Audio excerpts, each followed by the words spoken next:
kwa kanisa yetu ya Temple Dieu Vivant. Hii mwaka yote ya 2025 tuliomba, Mungu alitukuza, lakini matumaini na promesi ya Mungu inyaliisha nipa.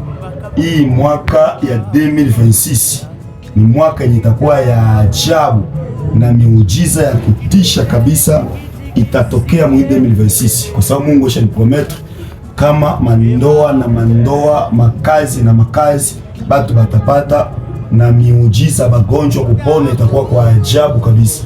Njo revelation niko nayo mu 2026, tuko ndani na batasa kuzala kwa wingi kabisa. Ile njo neema Mungu amenipa kwa hii mwaka, tuko ndani hayo hii. Familia yangu itakuabudu Bwana, maishani mwangu mpaka mbingu iseme